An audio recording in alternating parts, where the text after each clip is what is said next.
This week, we are at the Ironman 70.3 European Championship in Wiesbaden, Germany. Follow 70.3 World Champion Sebastian Kienle as he attempts to win the European crown.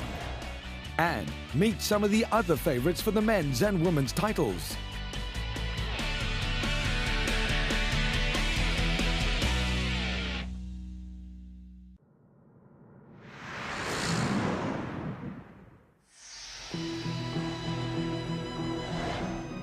One of the oldest spa towns in Europe, the venerable city of Wiesbaden, hosts the Ironman 70.3 European Championship for the 7th time. Providing a suitable setting for the most important 70.3 race in Europe, this is one of the toughest and most picturesque 70.3 courses in the world. The swim course here at the Raunheimer Waldsee has got a lot of sand and a lot of beach character. The athletes swim 2 laps, and there is an Australian accent on the other side of the lake, which is attractive for the spectators and the athletes, because they come out of the water and the crowd can see the athletes. At 23 degrees, it's an ideal water temperature, and it's a smooth exit out of the water, so there will be good transition times.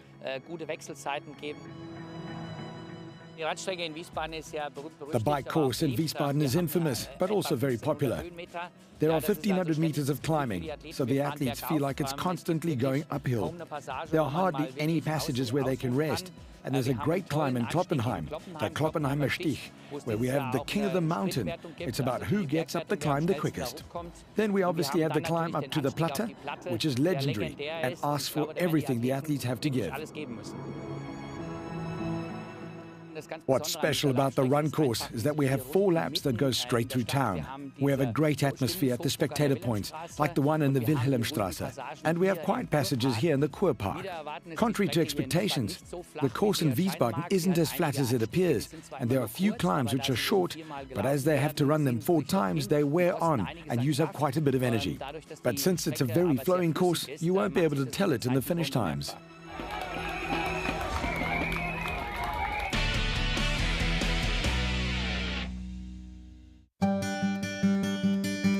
Reigning Ironman 70.3 World Champion Sebastian Kienle is one of the big favorites for the European 70.3 title.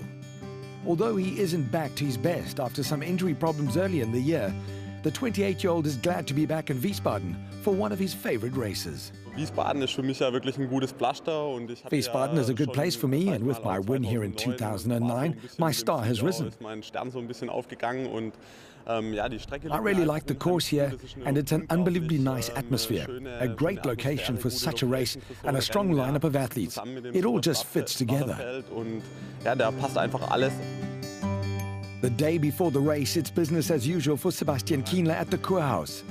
2 of the most important appointments of the day are the anti-doping check, which is mandatory before every Ironman race, and the pro-race briefing.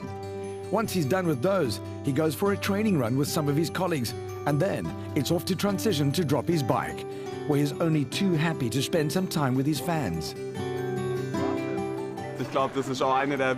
I think it's one of the most important tasks you have as a professional athlete. You know, it's something where you can give back a little bit to society. I hope that I can possibly be a good role model. After a sensational 2012 season with a 2nd place at the Ironman European Championship in Frankfurt, his win at the 70.3 World Championship in Las Vegas, and his 4th place in Kona, where a puncture prevented him from getting onto the podium, Kienle has truly arrived in Ironman. Today, he's a household name that is feared and respected by his colleagues.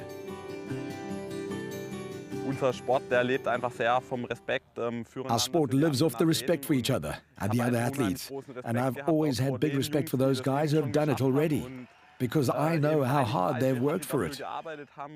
I didn't think I could play already right at the top, in their league, and it means a lot to me when I realized that they respect me now.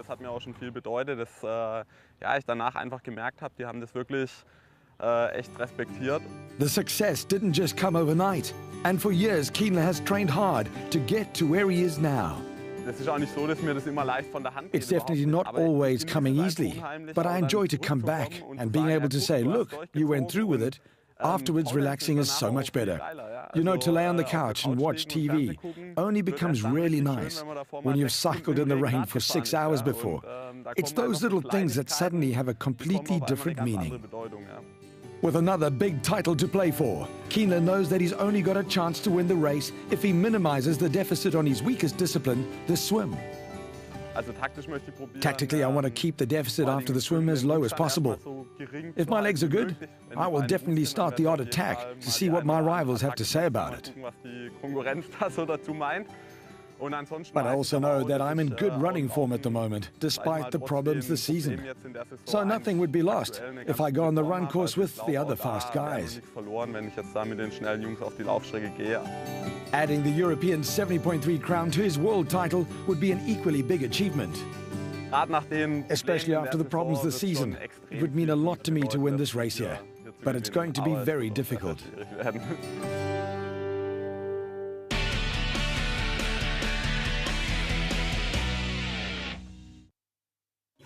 It's the day before the race, and the tension is growing at the expo outside the Kurhaus. With world champion Sebastian Kienle the main favorite, another hotly tipped athlete is 2008 Olympic champion Jan Frodeno, who was here for his first 70.3 race. For me, it's a very short-term transition, because 3 weeks ago I had the Team World Champs in Hamburg. It was a sprint race covering a significantly shorter distance, and I had different training for that. I've now had about 2 weeks of training in which I could get used to my time trial bike, the nutrition that's necessary, and all those details that are new to me. In that respect, not everything is going to be as slick as one is used to from me, but that's what makes it a bit of a challenge.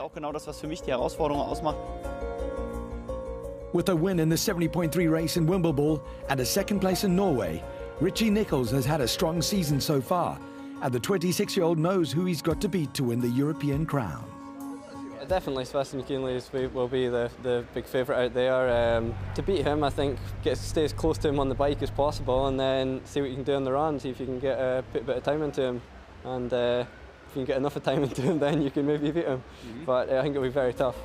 With 3 70.3 titles already in the bag this season, Austria's Lisa Huteler is one of the obvious title favourites for the women's race. But for Catriona Morrison, this is anyone's title to win. You have to come to a European Championship expecting there to be a really strong field. There are some unknowns. We have people who are just stepping up to the half Ironman distance, some ITU athletes, Daniela and Anya, and I think that's exciting because it's so good to see more and more women participating in the longer distance events. We have people that have been topping the podium all year, and it's down to who has the best race on the day. Another podium contender, this year's 70.3 Asia Pacific champion, Annabelle Luxford. Wiesbaden was really good timing in my preparation for Vegas 70.3 Worlds. I heard it was a really challenging course and a great field is assembled here. So there's some, Vegas is going to be a hard race, a quality field, so it's nice to, a month out, get to have a hit out against some great competition.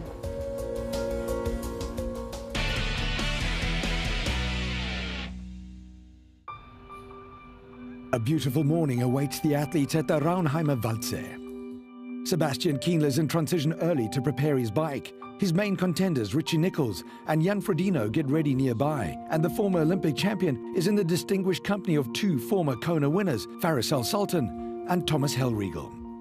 At this point, Sebastian Kienle is fully focused on the task at hand. I don't want to think about the swim start yet, but just focus on what I'm doing in the moment. That's very important, and you've got to stay in the moment and don't think about the race.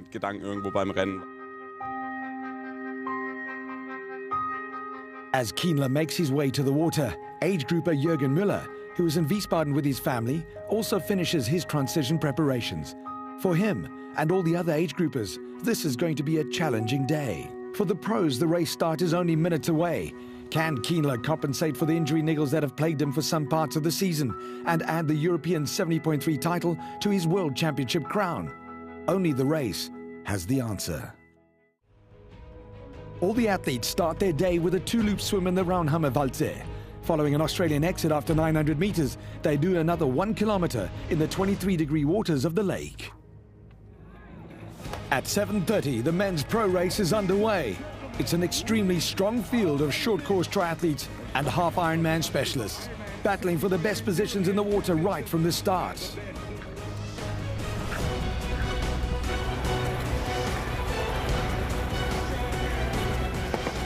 Shortly after, the ladies' race kicks off. In the fairly small lake, the 2,400 athletes ready to take on the challenge start in several waves. At 7:45, the first age groupers embark on their half Ironman journey. Originating from 45 nations, they have 8 hours to complete the race. At the front of the race, Olympic champion Jan Frodeno sets a very fast pace early in the swim.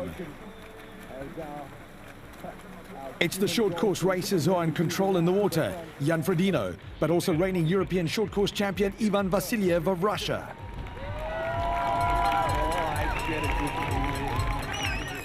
Halfway through the swim, Jan Frodeno is the first to exit the water, followed by Ivan Vasiliev, Josh Amberger, and younger Vasiliev brother Denis.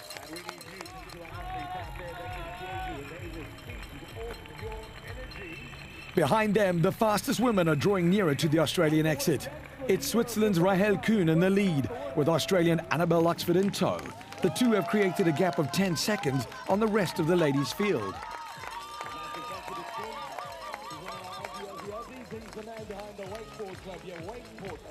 Back to the men's race, where Ivan Vasiliev and Jan Frodeno lead a group of 5. Together with Josh Amberger, Denis Vasiliev and Matt Schrabot, they continue to increase the gap on the weaker swimmers in the men's field.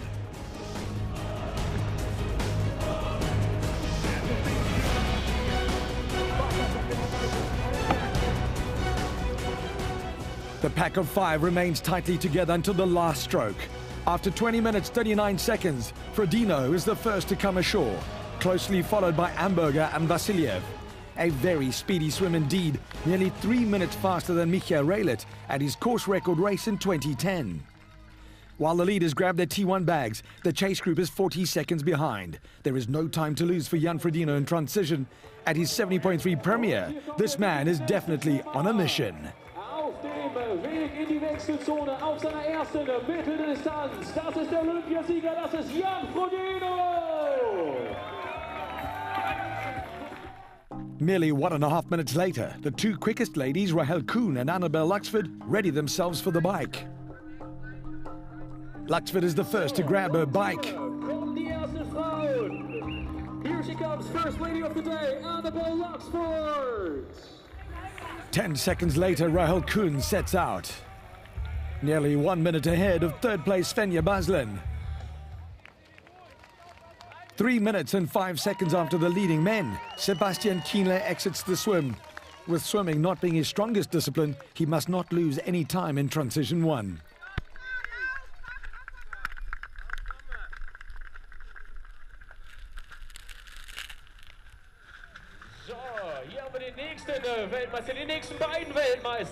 As Kienle grabs his bike, his catch-up race for the lead is on. After the break, will Sebastian Kienle use his outstanding bike skills to catch the flying Jan Frodeno? And who can challenge Annabelle Luxford at the 70.3 European Championship?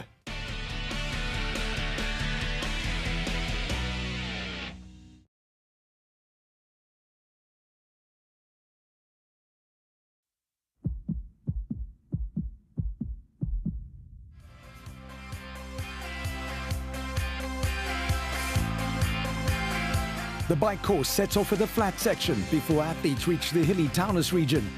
They will have tackled an altitude difference of 1,500 meters on their way to T2 in Wiesbaden.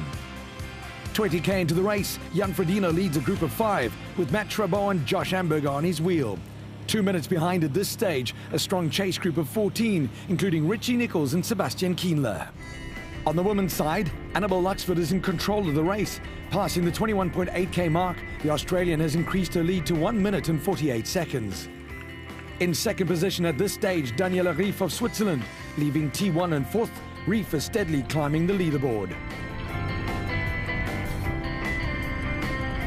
Compatriot Rahel Kuhn has lost touch with the lead. Back to the men's race, where Frodeno, Schrabot and Amberger remain at the top. But the chase group around Sebastian Kienle is already breathing down their necks. Cheered on by his fan club, superbiker Kienle is pushing a fast pace, closing the gap to the lead with every pedal stroke. In 22nd position after the swim, the reigning world champion is back in his comfort zone. And 46 kilometers into the bike, Sebastian Kienle has taken the lead. He heads a group of 14, including Jan Frodeno, Italian Alessandro De Gasperi, Germany's Andreas Dreitz, and Richie Nichols of Scotland.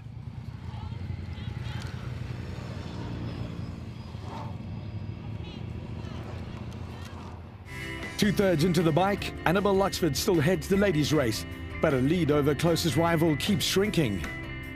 And as Daniela Rief passes the 63.4 kilometer mark, she's only 1 minute adrift. Tamsin Lewis of Great Britain is in third position, whilst race favourite Lisa Huttila is in fourth, failing to make an impact in her strongest discipline, the bike.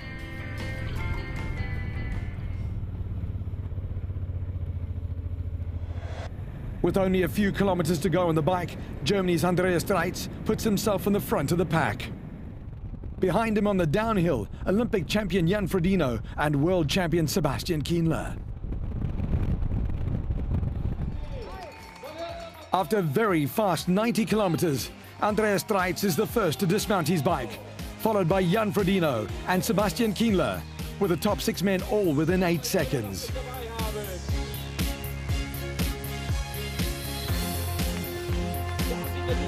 But Sebastian Kienle has failed to create a gap on the bike.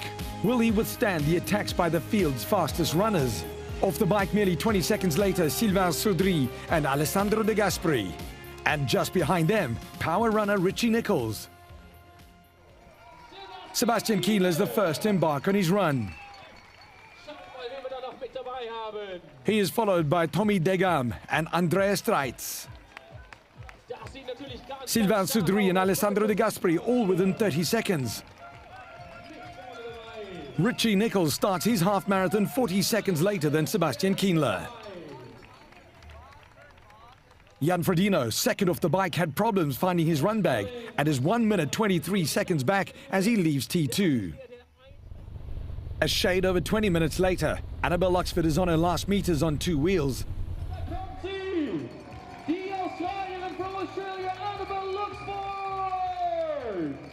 After 3 hours and 8 minutes and 42 seconds, she dismounts her bike and has no time to lose in transition. While her lead amounted to up to more than 1.5 minutes at times, Luxford has been losing time over the last 30 kilometers. Well done! Off you go! Second place, Daniela Rief of Switzerland has reduced the gap to 22 seconds. As she hands over her bike, the race for first position is on. While Tamsin Lewis is already out on the run course, Lisa Huttila starts the last leg, followed by Catriona Morrison shortly after.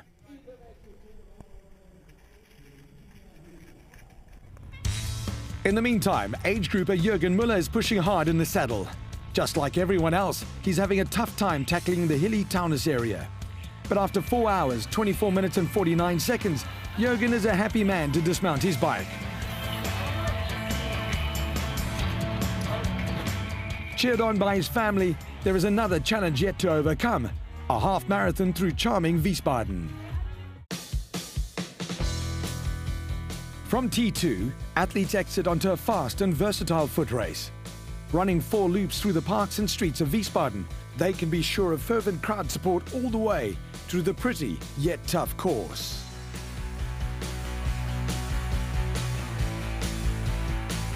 While Sebastian Kienle is in the lead early in the run, the chasers are hot on his heels. After 3 kilometers, power runner Richie Nichols comes flying from behind, first passing Tommy Degam and then world champion Kienle. Nichols runs the first 3.1 kilometers in 9 minutes and 47 seconds. What a dizzying pace. Before long, Tommy Degam has overtaken Sebastian Kienle too. About 5k into the run, Alessandro De Gasperi of Italy comes closer to Kienle, passing the German with ease. As De Gasperi powers away, Jan Frodeno continues to climb the leaderboard. In 11th position out of T2, He's in second at the 5.7k mark, trailing Richie Nichols by only 1 minute. In the women's field, Annabelle Luxford maintains a fast pace. After the first 5k, she's increased her lead over Daniela Rief to 50 seconds. But Rief looks very relaxed as she is carried through the streets of Wiesbaden by the enthusiastic crowds. On his last lap, Richie Nichols is still not showing any signs of weakening, keeping up his mad pace. Jan Frodeno's just as fast, trailing the Flying Scot by a mere minute with 3 kilometers to go. Alessandro De Gasperi is more than 3 minutes adrift, but manages to keep Sebastian Kienle behind him at bay. On the last kilometers, Kienle is visibly having a hard time to keep his pace. With 4k to go, Annabelle Luxford's victory is under threat. Daniela Rief has really geared up on her third lap and overtakes the Australian before long. Passing the 18.3 kilometer mark in first, Rief has gained more than 1 minute on Luxford over the last 5 kilometers. In third place, Catriona Morrison, nearly 5 minutes back, but running at an even faster pace than Rief. With yet another incredible run split, Richie Nichols powers home to secure his second 70.3 win of the season, also breaking Michael Raylett's course record by more than 6 minutes. Cheered on by the enthusiastic German crowds, 2008 Olympic champion Jan Frodeno finishes second in his first ever 70.3 race. In third place, Alessandro De Gasperi from Italy.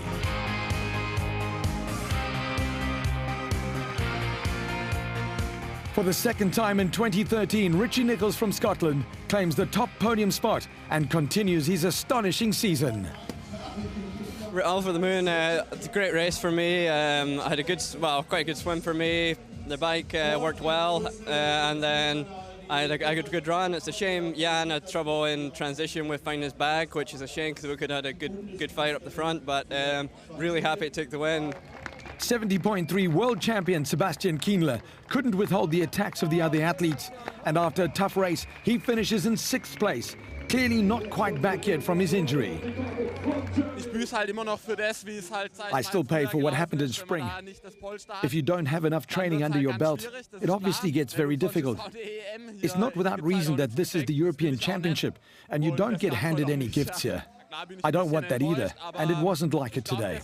Of course, I'm a bit disappointed, but what counts at the end is that I made the best out of a difficult day.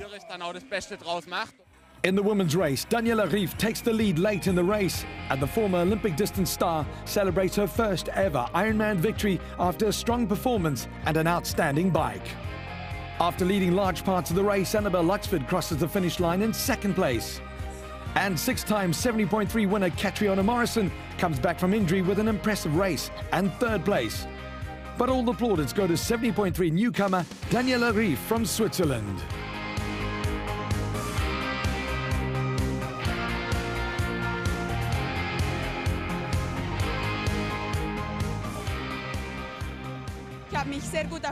I have prepared really well for the race, and I really wanted to produce a good performance. I felt great, also the days before the race. I have trained well and everything worked out perfectly. It was ace.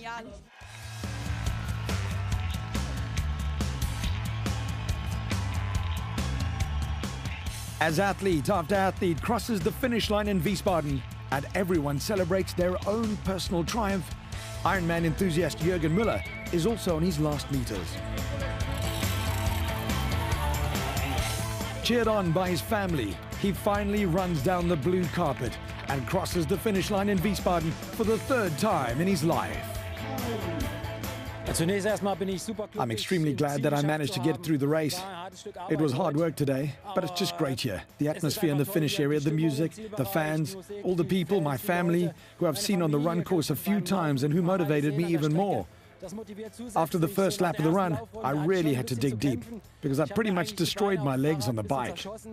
I had cramps in my thighs, but I managed to get through and cross the finish line.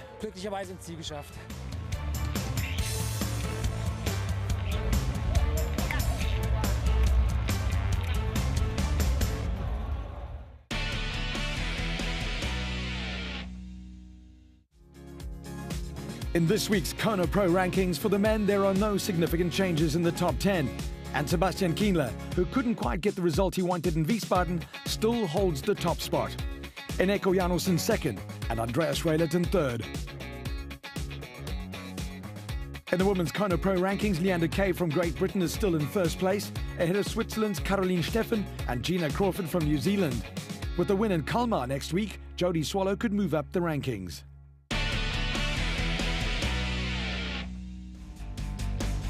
Next week, we travel to Northern Europe for the Ironman Sweden in Kalmar.